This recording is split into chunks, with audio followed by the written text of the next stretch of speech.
nuevo gracias por la asistencia, por estar aquí con nosotros en este ciclo. Me toca el turno a don Manuel de Paz Sánchez y yo me siento totalmente como indefenso para poder presentarlo, porque desde luego para mí, aparte de la amistad que me une a él, lo reconozco que es un genio en el campo de la historia y de la investigación. Y catedrático de Historia de América en la Universidad de La Laguna y uno de los especialistas más grandes a nivel nacional, desde luego, sobre masonería y la historia de la piratería. Así que les dejo con la magisterio su palabra, que seguro que les va a robar. Muchas gracias, muchas gracias. Como Daniel es muy amigo mío, ustedes no tienen en cuenta los alabanzas ni nada de eso, ¿verdad? Como si nada. Queridos amigos, señoras, señores, muchas gracias por estar aquí. Yo sé que vienen por Amaro Pargo, obviamente. Y bueno, me alegro que sea así. Vamos a formar un club de fans de Amaro Pargo y yo soy el primer fan, así que ya saben. Creo que es una posibilidad de tener algún encuentro, alguna comida y eso, yo digo por... Bueno, la intervención que me toca hacer, por razones de que es muy extensa, hemos tenido los responsables del ciclo que dividirla en dos partes, ¿no? Lo que para mí me genera pues un notable cansancio, pero bueno, lo que hay. Entonces, básicamente es la primera entrega de un texto que se publicará, bastante más amplio, que se publicará próximamente por parte del Archivo Histórico Provincial, igual que otros trabajos que se presentan aquí. ¿Me oyen bien, verdad? Gracias. Lo titulé Del suelo al cielo, porque claro, mis compañeros hablan de la tierra, yo quiero hablar un poco del cielo, del aspecto religioso, ¿no? Pues del suelo al cielo con mayúscula. Amaro Pargo y el convento de Santo Domingo. Voy a empezar y hay partes que lea, hay partes que resuma, en fin, ya veo. Cuando regresó de América, entre el 7 y el 10 de octubre de 1724, Amaro Rodríguez Felipe ya sabía que no volvería a abrazar a su padre y a su madre. Ambos habían muerto con una diferencia de menos de 5 años. El labrador Juan Rodríguez Felipe, el 1 de agosto de 1715. Y su madre, Beatriz Tejera Machado, una competente matriarca que lo amaba tiernamente, el 14 de octubre de 1719. Se cumplen este año 300 años. Visitó su tumba en la capilla de San Vicente Ferrer en la iglesia y convento del Colegio de Santo Domingo de la Laguna. Allí había pedido ser enterrado su progenitor. Textualmente, al pie del altar del glorioso San Vicente Ferrer, por la mucha devoción que tengo a este glorioso santo. Lo hizo así en su testamento individual del 28 de junio de 1714. Y poco después, el 24 de julio de ese mismo año, ambos, Juan y Beatriz, se ratificaron en la solicitud al prior del convento para que cuando llegara el fin de sus días fueran sepultados en la capilla de San Vicente Ferrer, en la sepultura o sepulturas que nos señalare el muy reverendo padre prior, y amortajados en el hábito del orden de predicadores. Su madre volvió a atestar el 10 de octubre de 1719 y pidió de nuevo ser enterrada en ese lugar, pues en la sepultura que allí está señalado, obviamente en la sepultura donde descansaban los restos de su esposo. El año 1715, que figura en la lápida sepulcral de la bóveda ocrita de los Rodríguez Felipe González de Mesa, con los nombres de los progenitores de Amaro Pargo en la orla, alude desde luego a la fecha de la muerte de su padre, pero como enseguida veremos, fue instalada en aquel lugar entre 10 y 15 años después. La sugerente calavera que decora la losa ha llamado la atención de propios y extraños. Se ha dicho incluso que parece picar la cuenca correspondiente a su ojo derecho. No es y no puede ser así. Esa misma parte diestra de la lápida, siniestra del espectador, que incluye también la cenefa exterior, está más desgastada, seguramente porque los viandantes avanzarían en dirección al centro del templo y no en sentido contrario, al menos que quisieran estamparse contra el muro que sostiene esa parte de la iglesia contra la pila de agua bendita que también donó a la iglesia conventual este devoto linaje de campesinos, marinos, corsarios y empresarios laguneros.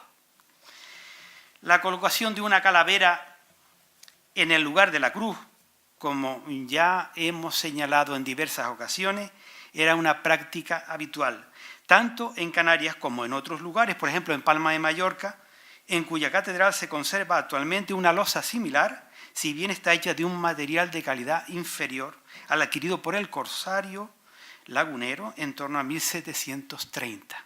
Memento homo, qui pulvis es et in pulvis reverteris. Polvo eres y en polvo te convertirás. Se trataba básicamente de evitar que los feligreses y visitantes pisaran la cruz latina que, como era tradicional, debía señalar y destacar la condición católica, apostólica y romana del difunto. No obstante, las disposiciones eclesiásticas autorizaban que los que hicieran capillas o altares particulares a su costa puedan poner armas y escudos en ellos. Pero volvamos al principio. Amaro Pargo regresó definitivamente de su aventura americana después de una ausencia continuada del archipiélago durante una década, 1714-1724, en la que vivió la mayor parte del tiempo en la región del Caribe insular y continental. En 1723 regresó a Cádiz y desde allí vino a establecerse definitivamente en Tenerife a principios de octubre de 1724. Pero durante este tiempo nunca se olvidó de su tierra, de su familia ni de sus devociones religiosas. Al domiciliarse en La Laguna, en las casas principales que apenas unos días antes había adquirido su apoderado, el capitán herreño Cayetano de Espinosa y Torres, a su colega Boza de Lima, había un par de asuntos que le preocupaban seriamente. Uno de ellos se refería a las cosas de la tierra, es decir, a la necesidad de invertir sin prisa pero sin pausa la gran fortuna acumulada en América en bienes raíces y en la elaboración de un sólido patrimonio que vincularía en sus sobrinos mediante la fundación de hasta 3 mayorazgos que a través del tiempo darían fe del designio de una familia honorable pero de orígenes modestos, ya que carecía de hijos legítimos. Era este uno de sus mayores pecados y de sus indudables frustraciones personales que probablemente le llevaron a multiplicar por mil las misas que pagó por anticipado para que en determinada fecha se rezaran sobre su tumba y la de los suyos en su querida capilla y cripta de San Vicente Ferrer, impetrando del Altísimo y de sus mediadores la salvación de su alma de los fuegos del purgatorio, un lugar de tránsito por el que resulta muy difícil no pasar. En el ámbito terrenal se situaba también el expediente que, para demostrar la limpieza de sangre de su linaje y convertirse en una especie de hidalgo rico, continuó y promovió a partir de los viejos deseos de sus progenitores y de los informes y certificaciones de testigos, sacerdotes y genealogistas. La elaboración definitiva de este documento, que se ultimó a principios de abril de 1725, corrió paralela a la de sus gestiones en lo tocante a las cosas del cielo, es decir, al conjunto de actuaciones de índole religiosa y espiritual que desde estas fechas y hasta que exhaló su último aliento el 4 de octubre de 1747, Amaro Rodríguez Felipe nunca dejó de practicar. En esta ocasión vamos a referirnos en síntesis a distintas cuestiones relacionadas con este último aspecto. Comentaremos en primer lugar el título de propiedad de su capilla y bóveda de San Vicente Ferrer en la iglesia conventual de Santo Domingo de la Laguna. Nos ocuparemos también a continuación de diferentes aspectos que tienen que ver con varios de sus familiares que ocuparon puestos en el organigrama de la iglesia tinerfeña, y en especial de sus hermanas y otros familiares monjas que en distintos momentos entraron a formar parte del monasterio lagunero de Santa Catalina de Siena. No olvidaremos en este mismo contexto alguna referencia puntual a Sor María de Jesús, la entrañable siervita que desde hace mucho tiempo ha concitado la devoción popular por sus milagros y por su aspecto apacible y bondadoso, y que a falta de la suya propia se convirtió para Amaro Pargo en una verdadera madre espiritual, 10 años mayor que la que le dio el ser, y que en los momentos difíciles como su marcha de la isla por largo tiempo, la muerte el naufragio de su querido hermano José Rodríguez Felipe a finales del 1728, principios del 29, no dudó en orientarle y protegerle con sus consejos, oraciones y bendiciones. Habrá asimismo un epígrafe destinado a comentar algunas cuestiones relacionadas con las consecuencias de la desamortización a partir de 1836, principalmente en la iglesia y en la casa convento de la Orden de Predicadores, y en relación con este mismo asunto se tratará de estudiar en la última parte del presente trabajo, o sea, mañana si Dios quiere, la serie de enterramientos que tuvieron lugar, hasta ahora, que tuvieron lugar desde finales del siglo XVII hasta principios del XIX, en el convento de los dominicos y en la medida de lo posible de aquellos que se inhumaron exacta o posiblemente en la cripta o bóveda de la emblemática capilla de San Vicente Ferrer, a la que siempre Amaro Rodríguez Felipe consideró la joya más preciada de su espléndido patrimonio personal. Lo repetirá continuamente, como veremos, en la gran masa documental, que voy a resumir porque es una cosa. Primer epígrafe, la patente de fraile y la data de la capilla de San Vicente Ferrer. Al tiempo que mandó elaborar el expediente de su linaje familiar, como decía antes, Amaro Rodríguez Felipe, que solo se añadía de vez en cuando el apellido Barrio, en cierto modo para destacar a algún ancestro notable que lo había llevado, pero sustituía generalmente el Felipe a veces por Pargo, un par de apellidos, pero que solía firmar como siempre, es decir, con los Rodríguez Felipe, los nombres, los apellidos del padre, y costumbre esta de los varones, mientras que las mujeres solían utilizar, aunque no siempre, los de la madre. Ustedes saben que hasta la cuarta generación se podía intercambiar tranquilamente los apellidos en esta época, ¿no? Al mismo tiempo, decimos, se hizo cargo de la construcción de la bóveda o cripta familiar en la citada capilla de San Vicente Ferrer de la iglesia conventual de Santo Domingo. No existía, o sea, existía la capilla, pero no la cripta. Había una sepultura, o sea, al final toda la iglesia estaba dividida en cuadrículas y todos eran sepulturas. Pero la cripta la hizo él. Entonces, el provincial de aquel entonces, que Fray Pedro Higueras Lesur, le certificó el título de propiedad de la capilla y de la cripta el 10 de julio de 1726. Este documento, que está incorporado a una dotación de memorias y misas y fiestas sacras del 15 de febrero de 1730, es interesante por varias razones.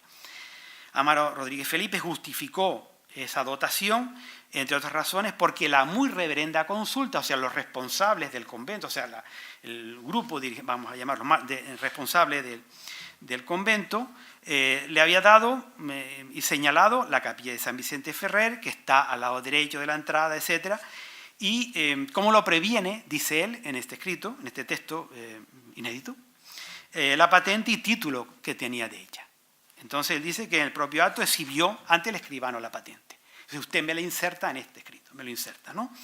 Esa data que obtiene mediante el que estoy mencionando es del 10 de julio de 1726 y lo que destacaba en primer lugar es que el convento, pues, para expresar un poco el agradecimiento y eso, el especial afecto que había demostrado en todo momento Amaro Pargo por el convento, pues se la extendía y que así lo había acordado la muy reverenda consulta del cenobio en dos reuniones que habían hecho el 11 de enero y el 8 de mayo de 1726. Y luego el 10 de julio se la otorga. O sea, ellos se habían reunido previamente para acordar si le daba o no le daba este tema, ¿no? Y entonces, y efectivamente, el convento se había determinado a dársela, el altar y capilla de San Vicente Ferrer, con su bóveda que ha hecho allí, lo dice, que ha hecho allí. No que existía del año catapum, no, que ha hecho allí, en que pueda poner losa o losas de distinción para su entierro de sus hermanos, descendientes y herederos, pudiéndolo usar como capilla propia, etc. Se constata, por tanto, que ya a aquellas alturas Amaro Pargo había construido buena parte de la cripta y que al estilo de la nobleza y de otros potentados isleños había optado por poseer una capilla propia con la correspondiente bóveda o cripta, ya que como benefactor de todo su linaje, la familia ampliada del antiguo régimen, el linaje, ¿no?, confiaba en que compartieran el espacio de la muerte los que en vida habían estado unidos por vínculos de sangre, de cercanía, por títulos de propiedad y por grandes haciendas amayorazgadas. Los dominicos, además, se sintieron tan agradecidos por su generosa predisposición hacia el convento que, dice textualmente, para más expresión de nuestra fineza, y usando de nuestra facultativa autoridad, le hacemos partícipe de todos los merecimientos, gracias y favores de nuestra sagrada religión, de los dominicos, e instituto, como si vistiese nuestro santo hábito, o sea, como si fuera un fraile más. Entonces, no es de extrañar, por tanto, que al ser enterrado nuestro corsario, el regidor Anchieta, que era pariente de la familia y por supuesto asistió al funeral, llamase la atención sobre el hecho de que le dijeran laudes.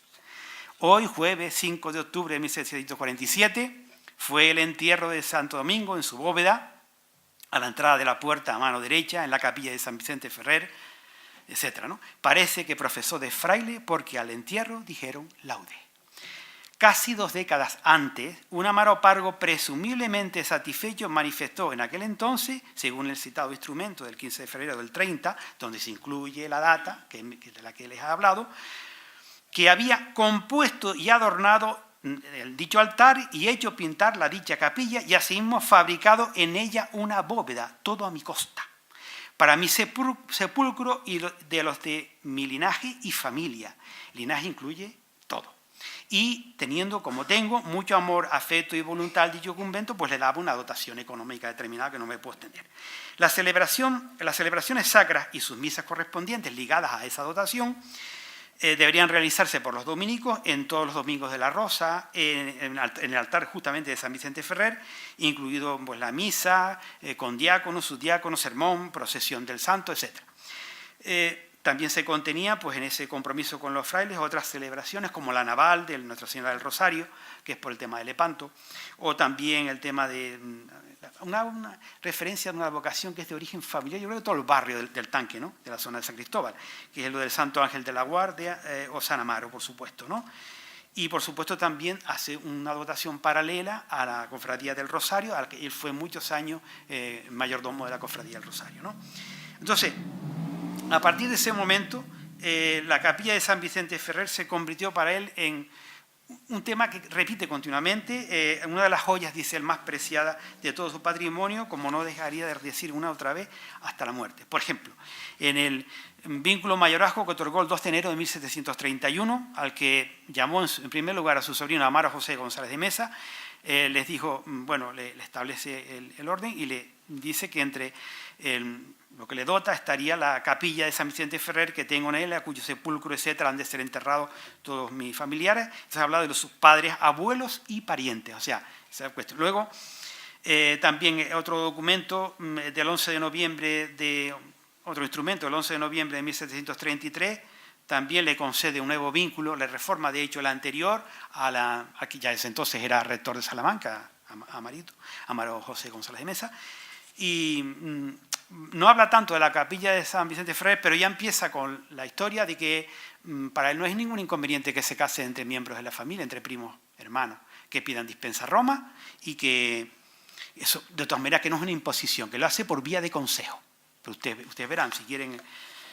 En fin, el testamento del 1 de febrero de 1734, luego está el de 1743 y 1746, más el codicilo, repite también lo mismo, habla continuamente de la bóveda o capilla de San Vicente Ferrer.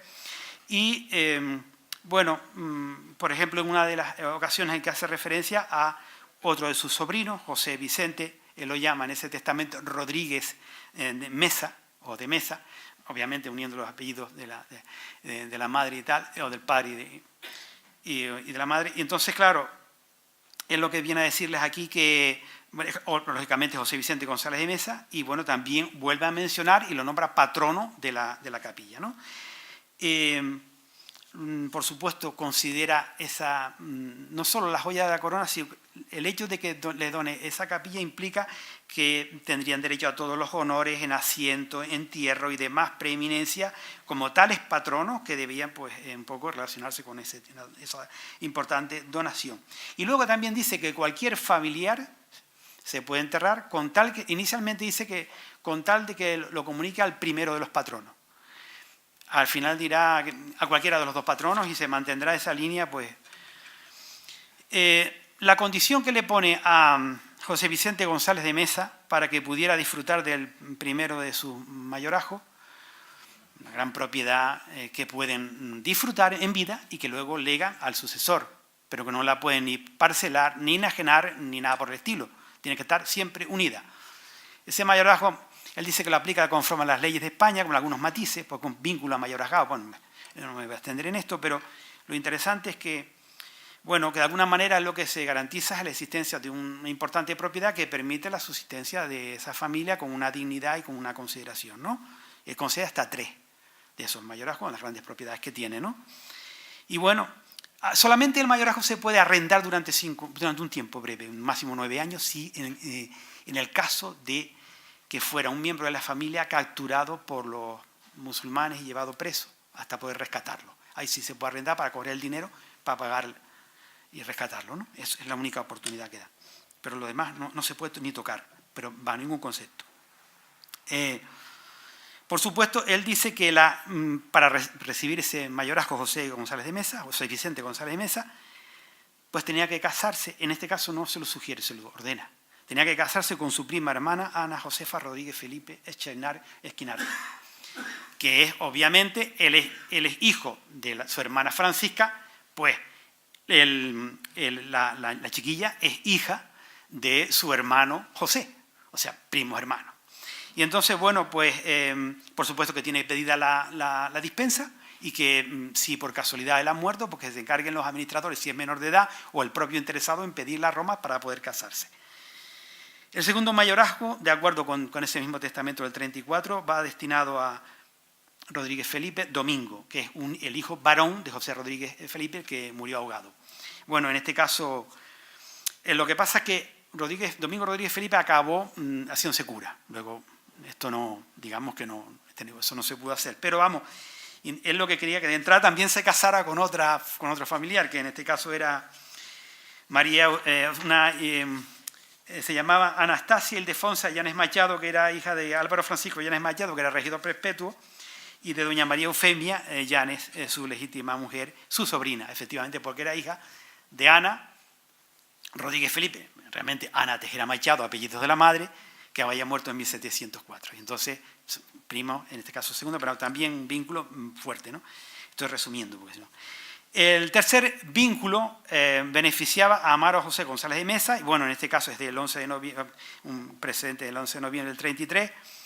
Y bueno, Amaro José González de Mesa, cuando fue a estudiar y fue rector de Salamanca y todo esto, él se casó con una señora de allí, de Madrid, doña María Manuela Gil de Palacio, con quien tuvo una niña que nació en Madrid en torno a 1738, y al morir, esto no está por ahí, no se ha recogido. Bueno, nosotros lo publicamos hace poco, pero en fin no está en el nobiliario por ahí. Al morir doña María Manuela, su primera esposa, Amaro José González de Mesa y su hija se vinieron a Tenerife. Y bueno, y él llegó aquí y en lugar de, pues no sé, ir un poco de las rentas o dedicarse a la actividad social, judicial, etcétera, o a la abogacía, pues se dedicó a navegar varios años con América. Pero es que se dedicó a navegar varios años, bueno, por lo menos del 43 al 46, seguro, 3 viajes como mínimo, en plena guerra de la Oreja de Yaqui. ¿Qué necesidad? Cuando estaban cogiendo y matando y hundiendo barcos, ¿no? Él se va de capitán, y un capitán no va de adorno, no. Capitán, un cascarón de aquellos, no va de adorno, o manda o se va al barco a pique. Bueno, la niña, doña Francisca de Santa Beatriz, ingresó en el convento de Santa Caterina de Siena en 1774, bueno, pues hasta aquí. Y ya inicialmente, claro, antes de su muerte, Amaro apoyó todo este tema, la dotó, etcétera, y luego el padre... Y se dio sus bienes a favor de su padre y de su prima, con la que contrajo matrimonio a partir del 45, con Ana Josefa, la que estaba destinada para su hermano José Vicente, acabó casándose con él, las vueltas de la vida, ¿no? Entonces, bueno, este personaje es un personaje realmente interesante, ¿no? Y bueno, pues digamos que yo creo que es el heredero en muchos aspectos de Amaro Pargo, no solamente en el ámbito social y tal, sino también económico, y por supuesto yo creo que también no tiene la relevancia de Amaro como marino, pero es un personaje bregado, ¿no? Y bueno, digamos que a partir de aquí lo que tiene que ver con el hecho de que él quería que todos los miembros de su familia descansaran en la cripta de Santo Domingo, se va a repetir continuamente, por ejemplo, en el vínculo y fundación del mayorazgo a favor de Domingo Rodríguez Felipe del 18 de marzo de 1742, por supuesto en los testamentos del 5 de abril de 1743 y del 19 de junio del 46, continuamente repite lo mismo. Y digamos que incluso el 8 de enero de 1745, cuando concedió una capellanía para que su sobrino Domingo Rodríguez Felipe, el hijo del marino, antes que se naufragó, se ordenara in sacris, pues tuvo también que otorgarle unos bienes y tal. Y en ese caso, pues, lo que le pidió es que algunas de esas misas fueran dichas allí en el altar de San Vicente Ferrer, y que por supuesto que tenía también el compatrono de ese tema, ¿no? Vuelve a tomar otra vez el tema en otro dotación del 15 de enero del 45, por supuesto en el testamento del 15 de junio de 1746, y por ejemplo también en el mismo libro este de bienes y haciendas de la casa de don Amaro Rodríguez Felipe, que está ahí en el fondo Osuna, en el ayuntamiento, que nosotros publicamos íntegro, pues, que es un libro de comienzos de la década de 1750, cuando ella llevaba un tiempo muerto, y eso, pues también ese patrimonio se amplía y digamos que se mantiene esa herencia con esas dotaciones de esos miembros de la familia que les he mencionado. Y desde luego la obsesión de él es mantener todo el tiempo la capilla de San Vicente y el lugar del enterramiento, un espacio y tal. Bueno, el segundo punto sobre el que quería hablarles lo he titulado Vivir en éxtasis, las monjas de Santa Catalina de Siena. Es una cosa un poco especial. No sé si empezarles con una estrofita de Gonzalo de Berceo, que decía: desuso la nombramos acordarvos podedes, emparedada era, yacía entre paredes. Había vida la cerrada, cual entender podedes, si su vida leyerdes, así lo probaredes. Bueno, en la Edad Media. Vida de Santa Aurea, de Gonzalo de Berceo. De las tres hermanas monjas de Amaro Rodríguez Felipe, Sor María de Santa Beatriz, Sor Clara de San Juan Bautista y Sor Juana de San Vicente, la segunda de ellas, Sor Clara de San Juan Bautista, fue la más mística de las tres. Tal es así que, según parece, optó por cortar radicalmente su relación con el siglo, y un 20 de febrero, tal vez después de uno de sus arrebatos místicos, se determinó a clausurarse o emparedarse en algún apartado rincón del monasterio de Santa Catalina de Siena, en el que moraba junto a sus hermanas de sangre y al que pertenecieron otras varias monjas y novicias del clan familiar. Vivo sin vivir en mí, que decía Santa Teresa de Ávila. Se trataba de una práctica religiosa que hundía sus raíces en la Edad Media y que es heredera del estricto retiro en el yermo egipcio de grandes eremitas como San Antonio Abad, hacia siglo III o IV, fundador del movimiento de nuestra era. Fray Antonio Yepes, muerto en Valladolid en 1618, lo apunta en su crónica general de la Orden de San Benito, cuando escribía de los monjes y monjas camaldulenses. En estos conventos, afirma, se vivía con tanta clausura y recato que tomar una mujer el hábito en semejantes monasterios era como irse a un yermo, un desierto. En este contexto relata la vida de Lucía, virgen desapegada de las cosas del siglo, que por no dar ocasión a ofender a su majestad divina, ya que un mozo se había enamorado de ella, cerró el único postigo que utilizaba para oír misa desde la celdilla en la que estaba emparedada. El padre Pedro de Quirós, que sigue al pie de la letra a Fray Antonio Yepes, nos asegura que fue costumbre muy usada en los monasterios de la Orden de San Benito. Y Santa Catalina de Siena es una de las grandes místicas, doctora de la Iglesia y, por supuesto, como por ejemplo en el plano de Santa Teresa de Ávila, etc., ¿no? Estamos, por tanto, en esa línea. Entonces ahí hablaba de monjes reclusos y monjas reclusas, y añade, tengo que explicarlo con cierto detalle, porque es que si no esto da lugar a unas leyendas urbanas que Dios nos ha confesado. Entonces yo prefiero explicarlo con cierto detalle. Dice, porque a las personas muy aprovechadas en virtud y perfección las permitían sus abades, a donde había soledad, salir del monasterio e irse a una ermita en el yermo. Y cuando no se hallaba esta comodidad, por no haber desierto cercano, encerraban a la tal monja o monje en una celda, cerraban a piedra y lodo la puerta y por una ventanica le daban de comer y le hablaban para consolarla algunas veces.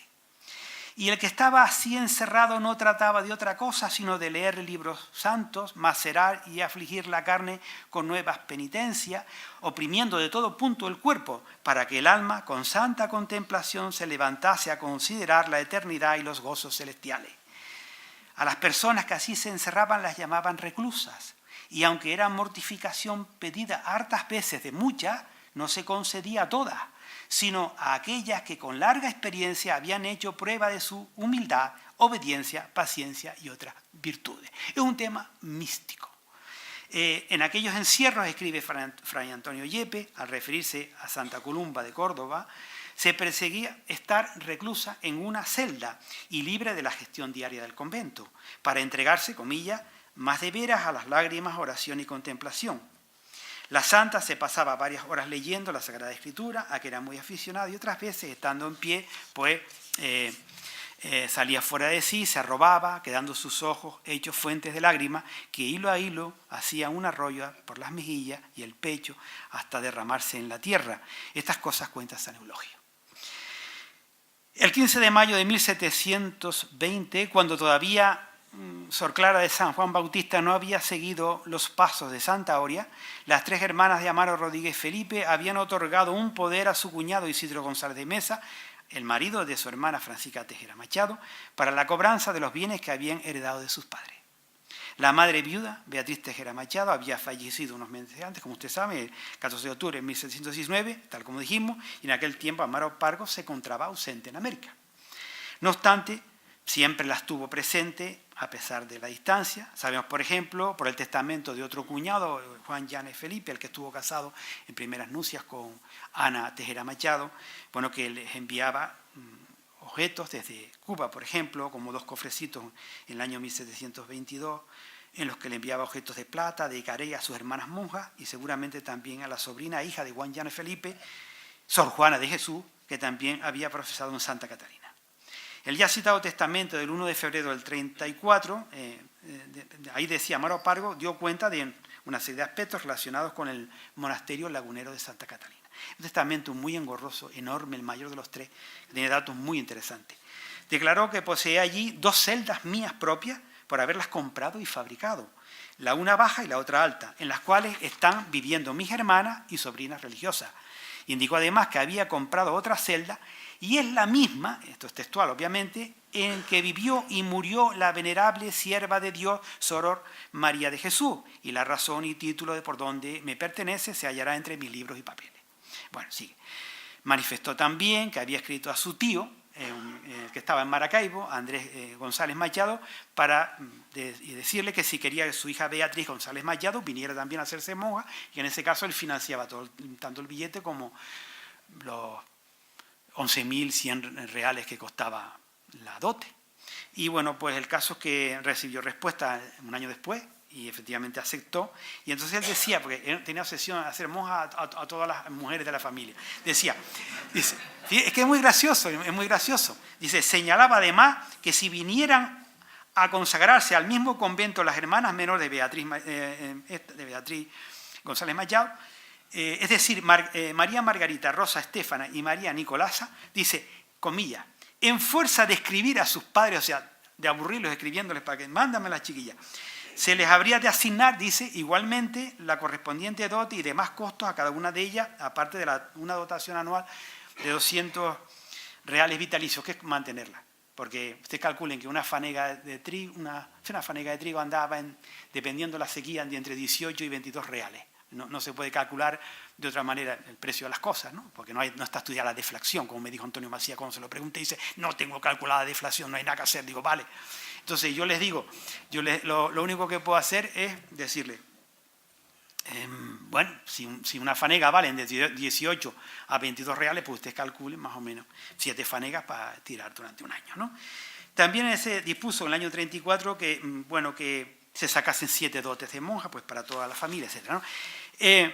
En este contexto, posee un especial interés la imposición de memorias que rubricó en La Laguna, otro documento, son montones, el 8 de julio de 1738, dice, para mayor culto de Dios y de sus santos. Memorias son las celebraciones que se ponen en la tabla del convento y se van haciendo cada año misas por los determinados santos y, por supuesto, por su familia y eso, ¿no? Las dos primeras memorias se referían al propio monasterio de Santa Catalina de Siena, por supuesto de las dominicas laguneras, y se trataba de las celebraciones que deberían tener lugar en el segundo y tercer día de Pascua de Resurrección. Él siempre estaba con este tema. Y él dice que la devoción de mis hermanas religiosas, profesas en dicho monasterio, ha tenido por costumbre dedicar todos los años a nuestro Señor sacramentado, ¿no? De la Pascua Florida, ¿no? Pero además de estas funciones de la Pascua Florida, dice, 2 aniversarios perpetuos, todos los años, que merece la pena describir, porque abundan en lo que acabo de decir hace un momento. Y es lo siguiente, textual. El uno de esos aniversarios, el 15 de febrero, por ser el mismo en que pasó de esta mejor vida la venerable sierva de Dios, María de Jesús, y que se haga con su vigilia y misa cantada y 10 misas rezadas en memoria de dicha sierva de Dios, y en sufragio de mi alma y la de mis parientes. Y el otro aniversario, el día 20 de febrero, por ser el mismo en que clausuló su vida mi hermana, doña Clara de San Juan Bautista. Religiosa profesa en dicho monasterio y que se haga de la misma suerte. O sea, lo mismo para la hermana que para la siervita, ¿no? Para los gastos de esta imposición y dotación de memorias, pues él establece una propiedad que compró en Taganara con agua propia de riego y tal. Eso lo compró el 4 de junio del 38. Y entonces él establece qué personas deben el orden de administración de esos bienes para financiarse. Y entonces, claro, eso me permite a mí saber cuántas familiares monjas tienen el convento. Y entonces, pues las que tendrían que ocuparse de la administración, tengo este listado. Las hermanas carnales, María de Santa Beatriz, religiosa profesa, y Juana de San Vicente. Yo creo que la hermanita esta que se clausuró, Clara de San Juan Bautista, ya para el 31 no contaba, no existía, o sea, probablemente había muerto.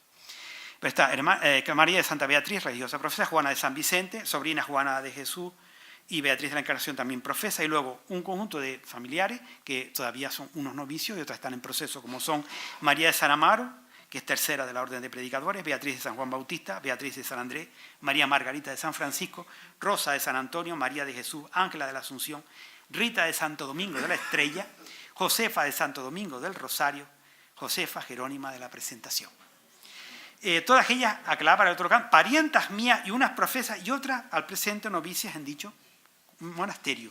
Habría que añadir una, que no nombra inicialmente, pero que también puede administrar, que es Miguelina Rosa de San Vicente, Miguelina Rosa de San Vicente, dice que hoy trae el hábito en el monasterio. Nosotros ya estudiamos este caso cuando ella ingresa en la padrina y dice, ¿quiénes son tus padres? No tengo padres conocidos. ¿Entiendes? O sea, él, bueno, la pudo adoptar, pero también pudo ser familia directa de él. Si faltaran todas, pues entonces las madres, el convento llegó a tener más de 100 personas, más de 100 monjas. Las madres de consulta, el grupo este que controlaba, o sea, que mandaba en el convento, hubiese nombrado una administradora hasta que llegara un familiar. El tema de la familia es sagrado, es fortísimo, y el linaje, ¿no? Entonces, en el vínculo que otorgó Amaro Pargo el 18 de marzo del 42 a favor de su sobrino Domingo Rodríguez Felipe, rememoró la autorización que recibió de la Orden de Predicadores para ocuparse de las exequias de Sor María de Jesús, la siervita, y el permiso pues, para fabricar la urna o mausoleo donde depositó sus restos, etc. Y dice todo ello en atención a la común opinión de heroicas virtudes en que resplandeció la portentura, dice textualmente, vida de la venerable sierva de Dios, Sor María de Jesús, en el monasterio de Santa Catarina de Siena, de esta ciudad, y en piadoso reconocimiento de particulares beneficios que, afianzado en su recomendación, sus consejos maternales, eclesiásticos, disfruté. En la década de 1740 solo sobrevivía entre sus hermanas monjas Sor María de Santa Beatriz, a quien había asignado el usufructo de una serie de propiedades en Geneto y tal, para que disfrutara con el resto de sus familiares monjas. Y la última de sus hermanas, esta que menciono, pervivió en los años 40 junto a otras varias religiosas del linaje, ¿no? O sea, él tuvo, como pueden ver, una relación muy fuerte, una tradición familiar religiosa y que le vinculó a los espacios sagrados de los dominicos y de las dominicas de la laguna, aunque no dejó de beneficiar a otras entidades religiosas.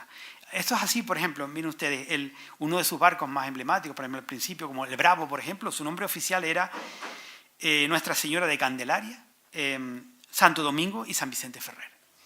El padre del corsario ya hablaba de la devoción que él tenía a este santo, y sabemos por qué, obviamente porque era un santo muy poderoso en relación con las nubes y las tempestades. Resultaba lógico, por tanto, que los campesinos devotos creyeran, y él lo era, importante además, tenía un liderazgo dentro digamos, del gremio de labradores de la laguna, pues creyeran en su capacidad para alejar las borrascas que destruían los cultivos y les condenaban a la miseria y al sufrimiento. Hizo varios milagros en Europa, este apóstol de Europa. Pero además, según Fray Francisco Vidal y Micó, versionado por Miguel Ramón Rivera, son textos de la época, San Vicente Ferrer también era protector de los navegantes, de los peligros relacionados con el agua y obviamente de corsarios enemigos, como se decía en la época, corsarios enemigos. Al respecto relata varios casos, yo solamente voy a mencionarles uno, porque creo que es pertinente. En el año de 1612, llegando un mercader, esto es un milagro, ¿no?, de San Vicente Ferrer, llegando un mercader valenciano con un navilluelo muy pequeño a vista de la isla de Tenerife, otra de las Canarias, empezó a darle caza una lancha bien armada de un corsario holandés. El valenciano, viéndose apretado y sin esperanza de remedio humano, invocó el favor y amparo de San Vicente Ferrer, cuya imagen llevaba en la popa de la navilluela, ofreciéndole, si se libraba del peligro, hacer una solemne y lucida fiesta y colocar su imagen en un vistoso altar en el primer lugar al que llegase. Como el mercader tenía casi toda su hacienda en la navilluela, confiado en el favor del santo, no quiso rendirse al corsario, sino que disparando uno de los pedreros, de los pequeños cañones que llevaba en la popa, fue tan feliz el tiro que acertando donde estaba la pólvora y municiones, toda la lancha corsaria se abrazó y voló, y todos los enemigos con ella. Arribó luego pues al puerto tinerfeño, concretamente a Garachico, donde efectivamente levantó un altar en homenaje al santo y estableció una fiesta anual en conmemoración de este hecho. O sea, hasta aquí, digamos, es un proceso de la fe que caracteriza, en parte barroca también, al siglo XVIII. A partir de entonces, piensen ustedes ya en el siglo XVIII, en un cambio que se va a producir, en conflicto como por ejemplo la consolidación del Estado liberal después de la Revolución Francesa, etc. O sea, hay un giro, ¿no?, en muchos aspectos. Entonces esto nos lleva a otra etapa, la última por hoy, pero no haberles cansado mucho, que yo he titulado La insoportable levedad, un guiño a Milán Kundera, obviamente, la insoportable levedad del fiel. De la persona que cree, que es fiel, ¿no?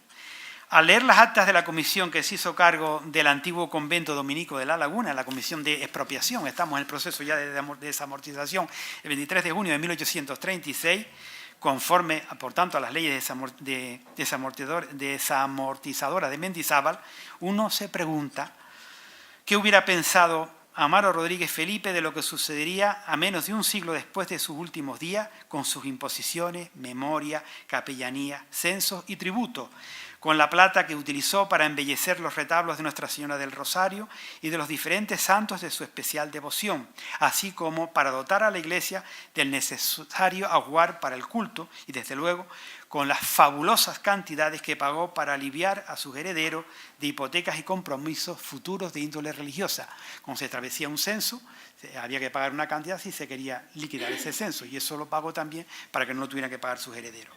Bueno, se produce la llegada de esa comisión que integran a la Iglesia, ¿no?, Luciano Sánchez, comisionado subalterno, José Valdés, administrador y contador de bienes y arbitrio, Ambrosio Ramos, comisionado del gobierno civil, y bueno, también un representante de la diócesis y por supuesto el último prior.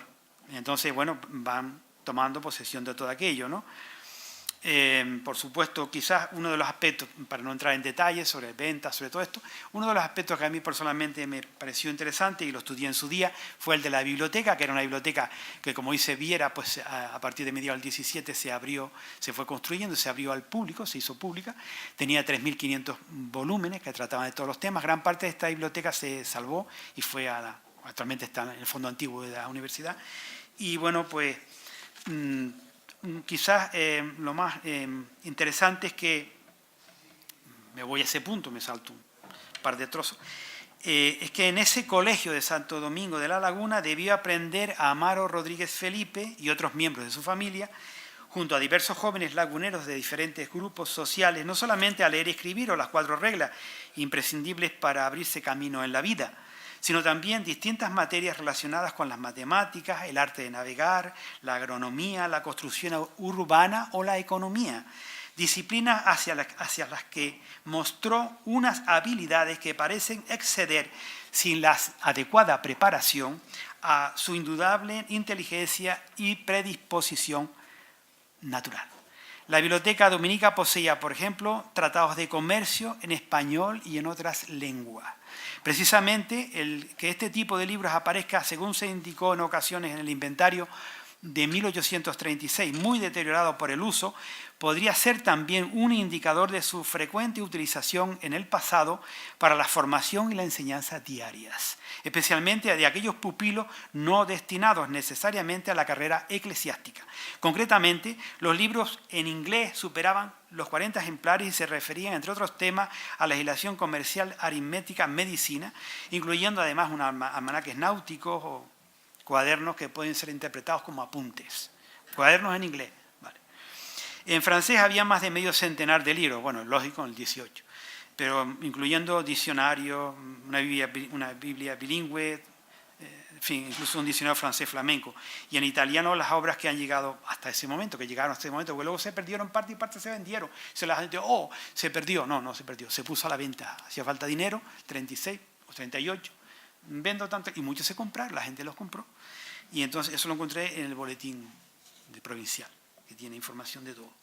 En efecto, lo que se hizo pues, inicialmente es dar utilidad a aquellos salones, porque si no es que aquel edificio se iba abandonado, se iba a caer, ¿no? Entonces, a partir de principios de febrero del 37, algunas de las celdas se convirtieron de manera provisional en un lugar de alojamiento de los penados que trabajaban en el arreglo del camino que unía la laguna con Santa Cruz, que llegó hasta la cuesta.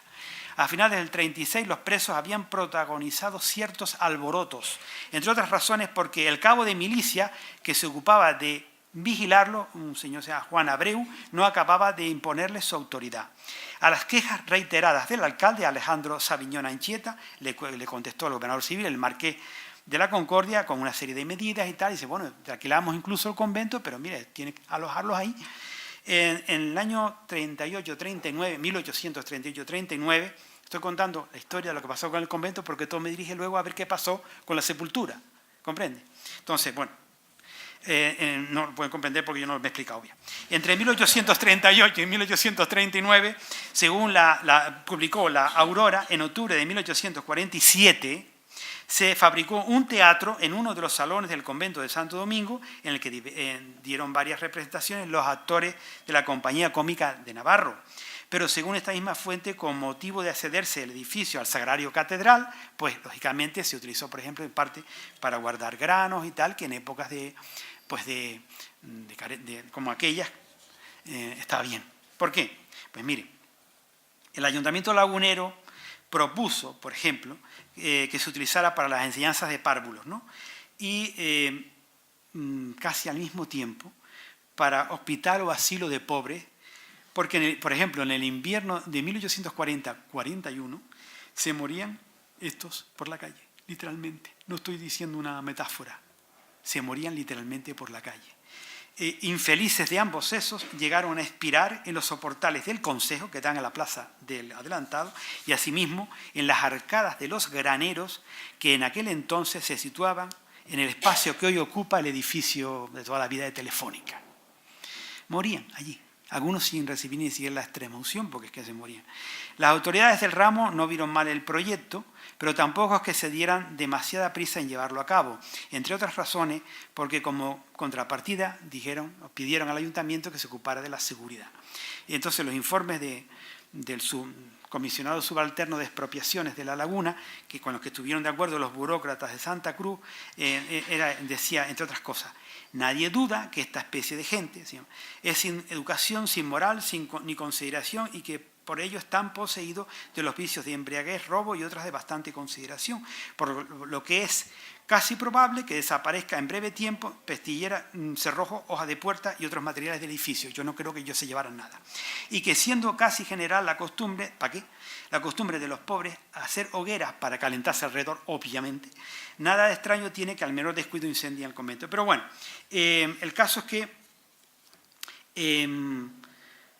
abril del año 45, o sea, poco después, sin que se consolidara nada de estos proyectos que yo creo que en muchos aspectos eran humanitarios, pues se planteó vender el convento, porque aquello estaba mal y lo mejor era venderlo y antes de que se verifique su ruina vamos a venderlo, ¿no?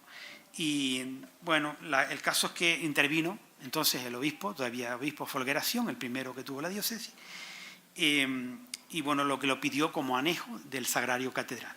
Y entonces, bueno, pues el 22 de marzo del 47, 22 de marzo de 1847, el doctor Nicolás Calzadilla, que era el párroco más antiguo del Sagrario Catedral, recibió de Luciano Sánchez, el funcionario que una década antes se había caracterizado por sus afanes desamortizadores, el vetusto edificio que durante siglos había sido casa y colegio lagunero de la Orden de Predicadores. Ambos se constituyeron en el inmueble, fíjense ustedes, esos años después, ¿no?, para verificar el inventario de entrega, de acuerdo con la orden de la Intendencia Provincial. Ya estoy acabando. En cierto modo, se trataba de un déjà vu no exento de gloria. Daba grima contemplar ahora el abandono de los salones cubiertos de un polvo espeso que entraba a raudales por entre las tejas desajustadas. Los destrozos del agua de lluvia en la carpintería y los tabiques que, sin encontrar resistencias mayores, habían hinchado y agrietado los muros de piedra y barro. Los marcos desvencijados de las ventanas cuyos vidrios rotos reflejaban la luz del sol que se colaba por los huecos de las paredes y los techos semiderruidos. La cocina desplomada con las tejas y la loza hecha añicos. El robo de lienzos enteros de balaustre en el antiguo claustro principal, las esquinas sostenidas con puntales de madera tosca, los corredores deteriorados bajo la acción de los elementos, ya que se encontraban simplemente a la intemperie, las puertas de las celdas desmontadas de sus marcos y colocadas a la buena de Dios, una sobre otra en cualquier rincón del viejo convento.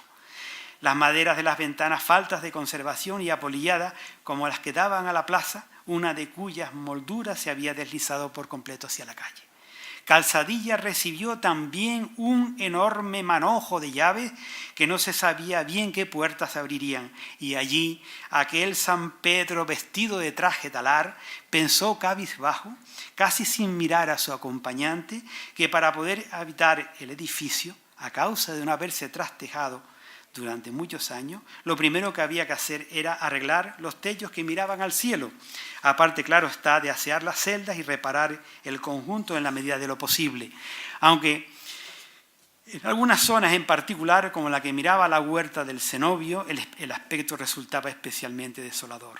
No es raro, por tanto, que cuando Folgueración el obispo, fue elevado de rango y destinado al arzobispado de Granada, Calzadilla no dudara un segundo en seguir tras sus pasos.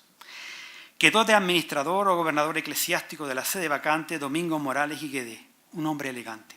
En relación con el antiguo edificio de los dominicos, laguneros, lo primero que hizo fue tomar una serie de medidas de reconstrucción, etc., y pidió la ayuda de técnicos prácticos, conocedores, peritos conocedores, como por ejemplo en octubre de 1848, cuando pidió que realizara un informe Francisco Domínguez y Pedro Pinto de la Cova. Entre otros aspectos, ellos dijeron que los reparos que deben hacerse inmediatamente y antes de que se aproximen los meses más fuertes del invierno, son la composición del citado ángulo del convento, la entrada a la capilla de depósito de los cadáveres, los trastejos del edificio, el encalado de varios lienzos de paredes y reparar los corredores, puertas y vidrieras.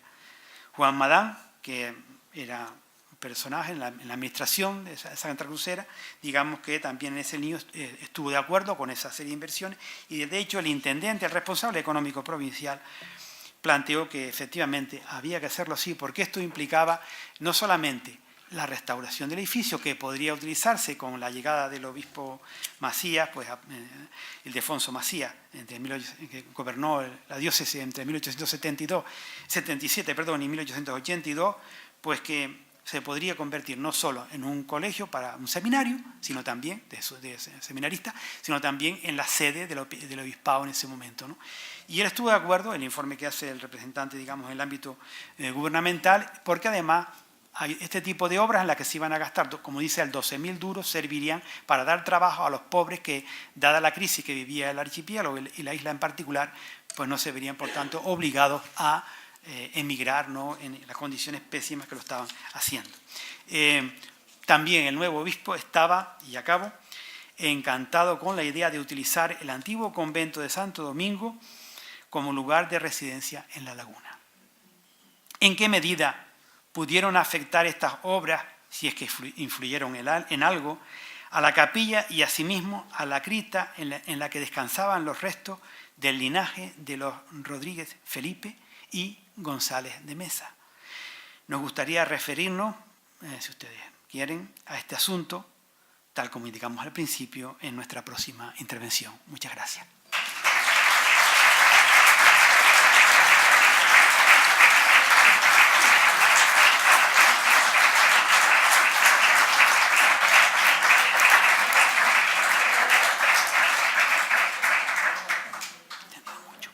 Siento haberme extendido tanto. La clase. Sí. ¿Qué significado tiene? Pargo. Pargo, sí. ¿Y qué significado tiene y quién se lo adjudicó? Viene de un antepasado de la familia por línea materna, que Bernabé es González. Es González, sí, González, de la rama materna, González Pargo. Se convierte con el tiempo, como pasa, por ejemplo, con el apellido Rey y con otros apellidos, se convierte con el tiempo en el apellido. Pero viene de La Palma, es un apodo que viene de La Palma.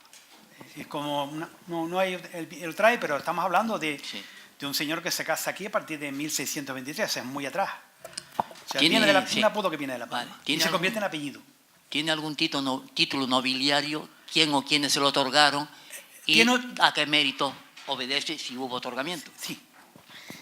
Hay un otorgamiento no de un título, sino un reconocimiento de linaje, que por otro lado es algo que en la época se hace por encargo. O sea, usted paga y se lo hace. Entonces, vamos a ver. Nosotros encontramos un texto reciente en el que parte de su familia es de origen judío converso. Lo vamos a publicar ahora. Pero eso, ¿y qué? ¿Quién no es? Y el inquisidor mayor de Castilla, o sea, bueno. O sea que eso, el título que él tiene es una especie de hidalgo, en sentido que demuestra documentalmente esa hidalguía, pues para, digamos, para tener una serie de ventajas. ¿Qué ventajas? Mire, él tiene un título que es muy importante en la época, porque una vía de ennoblecimiento muy importante es la vía militar, que le otorga directamente Felipe V. Cuando en 1714 lo hace, y lo publicamos nosotros hace tiempo, lo hace capitán de mar y tierra. Y bueno, y por supuesto, para obtener ese reconocimiento como capitán, tiene que hacer un juramento y una serie de temas, ¿no? Y él recibe como una especie de, digamos, de cuando se nombra caballero, que implica un ritual, ¿no? Pues también en ese caso, y un ritual para él ser designado capitán. Es un capitán con el reconocimiento porque es una designación real y se le hace para formar parte de una compañía que es la compañía que comerciaba pues concretamente con Venezuela, la compañía de Honduras del Marqués de Montesacro, y que bueno, y fue la época en que él se trasladó a América y estuvo allí unos años viviendo, como dije antes, y haciendo negocio, y donde fabricó un barco, que es la potencia del Santo Cristo de San Román, un barco potentísimo de 500 y pico toneladas, 50 y pico cañones, que hizo algunas gracias por el Caribe, también es verdad. Fue un barco importante de la Armada, porque era mixto, en comercio y de guerra. Y lo trasladó a la Armada justo antes de venir para Canarias, lo cedió, porque lo había hecho por encargo del rey. O sea, esa es la consideración que él tiene, es un hidalgo, capitán, con nombramiento real, que es una cosa muy importante. Eso le abría puertas, le permitía ocupar cargos, tanto a él como a su descendencia, claro, se beneficiaba. O, por ejemplo, el mismo mayorazgo. El mayorazgo no lo puede tener cualquiera. Un mayorazgo implicaba una consideración importante dentro de la estructura de poder del reino. No tiene por ejemplo, luego su descendencia sí, por supuesto.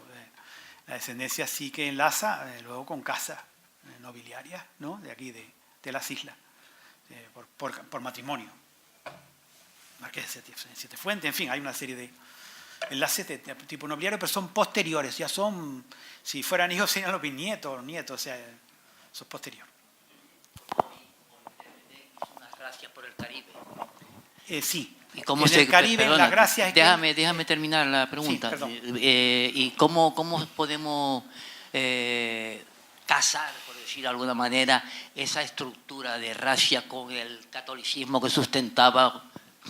Porque de alguna manera cuando ataca un barco como los de la Jamaica o de Curazao, por ahí son barcos de personas que no están con España, que están haciendo tráfico, la monarquía, que están haciendo un tráfico ilegítimo. E incluso el barco holandés que, según todos los indicios, captura y le quita todo. Y los otros protestan, mira, no hemos estado en ningún lugar que perteneciente a España, porque ellos venían de la zona de Brasil y tal. Y él, pues lo que argumenta es que a mí me da exactamente eso es lo que tú dices, demuéstramelo. No, era muy delicado el tema, vamos a ver. La frontera entre corsario y pirata es absolutamente nítida y depende del punto de vista de quien recibe el ataque.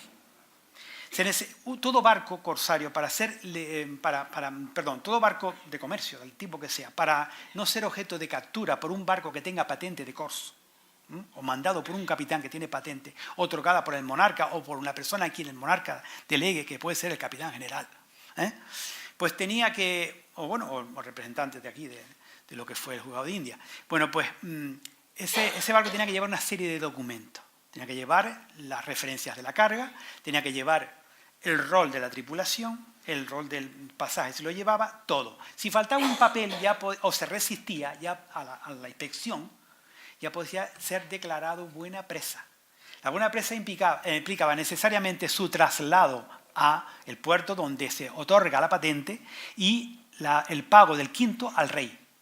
Y él recibía la parte correspondiente también, naturalmente, pero se pagaba el quinto al rey. Entonces, eso era un proceso muy complejo. Uno de los mejores libros sobre el tema lo escribió precisamente el hijo, Abreu Bertodano, hijo del primer marqués de la regalía, Antonio José Álvarez de Abreu. Escribió un tratado sobre las presas y que lo vamos a publicar. Y es muy completo, tiene en cuenta toda la legislación y bueno, ¿qué pasa? Pues que hay una leyenda, pero que todavía yo no lo puedo demostrar, pero lo intuyo. Eso sí que no, aquí 10 documentos detrás de cada afirmación, pero esto que les voy a decir ahora, yo cuando lo escribí, o cuando lo escribimos, esto es una hipótesis. Y es la siguiente, se les acusa a los barcos españoles de la zona del Caribe en estos años, del año 1722, cuando él está por allí todavía, de llevar a cabo asaltos contra barcos ingleses y holandeses poniendo una bandera negra, pero que en lugar de una calavera, que sí que es símbolo pirático, ponían una cruz. Y entonces iban con la cruz allí, asustaban al otro y le quitaban la carga y lo ponían firme. Como los otros hacían lo mismo, pues ya está. Entonces, es una práctica que de alguna manera, considerando la relevancia que él tuvo en ese ámbito, en esa época, y que hizo otras acciones que sí que deben ser de él por la época en la que... Porque lo que no cabe duda es que él mandaba ese barco en ese año, porque luego lo trajo a su mando, lo trajo aquí a Cádiz. Digamos que a esos niveles, yo lo único que puedo afirmar es que